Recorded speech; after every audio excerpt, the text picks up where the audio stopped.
নিজ বাড়ির উঠোনেই খোঁড়া হচ্ছে ৩ সন্তানের কবর। ঈদ আনন্দের জায়গায় তাই এখন শোক এবং হতাশার মাতম বয়ে যাচ্ছে প্রতি সেকেন্ডে। এই হৃদয় বিদারক দৃশ্যের দেখা মিলেছে দেশের বরগুনা জেলায়, যেখানে মোটরসাইকেল দুর্ঘটনায় একসঙ্গে পৃথিবী থেকে বিদায় নিয়েছেন আপন ৩ ভাই। ঘটনাটি পুরো এলাকা জুড়ে শোকের ছায়া নামিয়ে এনেছে। বাড়িতে ঈদের আনন্দের বদলে দুঃখের ভাগ নিতে ছুটে এসেছেন পরিবারের বাকি আত্মীয় স্বজনরা। স্থানীয় সংবাদ মাধ্যমের প্রতিবেদন থেকে এই বিষয়ে বিস্তারিত জানা যায়। প্রতিবেদন অনুযায়ী বরগুনার পাথরঘাটা উপজেলায় ঢাকাগামী রাজীব পরিবহনের একটি বাসের সঙ্গে মোটরসাইকেলের মুখোমুখি সংঘর্ষে ঘটনাস্থলেই মোটরসাইকেল আরোহী আপন ৩ ভাই প্রাণ হারিয়েছেন। ২৯ মার্চ সকাল 7:30টার দিকে পাথরঘাটা উপজেলার রায়হানপুর ইউনিয়নের সোনারবাংলা নামক এলাকায় পাথরঘাটা মঠবাড়িয়া সড়কে এই ঘটনা ঘটে। অকালে প্রাণ হারানো ৩ ভাই হলেন পিরোজপুর জেলার মঠবাড়িয়া উপজেলার টিকিকাটা ইউনিয়নের নাসির খানের ছেলে মোহাম্মদ নাইমুজ্জামান শুভ, শান্ত এবং নাদিম।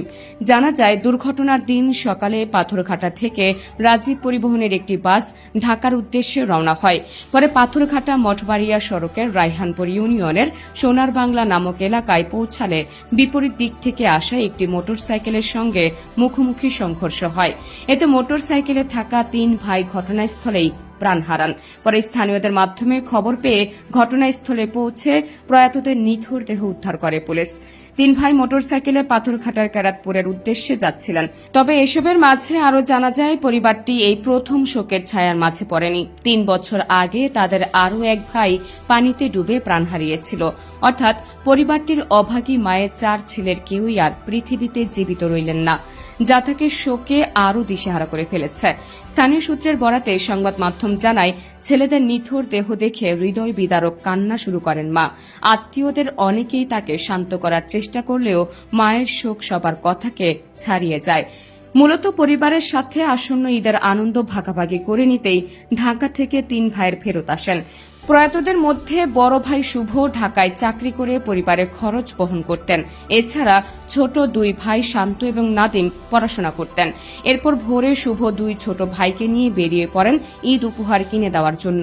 সেই উপহার নিয়ে এক আত্মীয়ের বাড়ি যাওয়ার পরিকল্পনা ছিল এই 3 ভাইয়ের। এদিকে একসাথে 3 ছেলেকে হারিয়ে শোকে পাথর কান্নারত মা জানান, বড় ছেলে শুভ যাওয়ার আগে বলে গিয়েছিল বাড়ি ফিরেই ঘুমাবেন তিনি। তবে ভাগ্যের নির্মম পরিহাসে শুভ এবং তার 2 ভাই এখন চিরনিদ্রায় শায়িত হলেন। পাথরঘাটা থানা পুলিশের ভারপ্রাপ্ত কর্মকর্তা ওসি মেহেদী হাসান গণমাধ্যমকে সাক্ষাৎকারে জানান, প্রয়াত 3 ভাইয়ের প্রাণহীন দেহ ময়নাতদন্তের জন্য হাসপাতালের মর্গে পাঠানো হয়।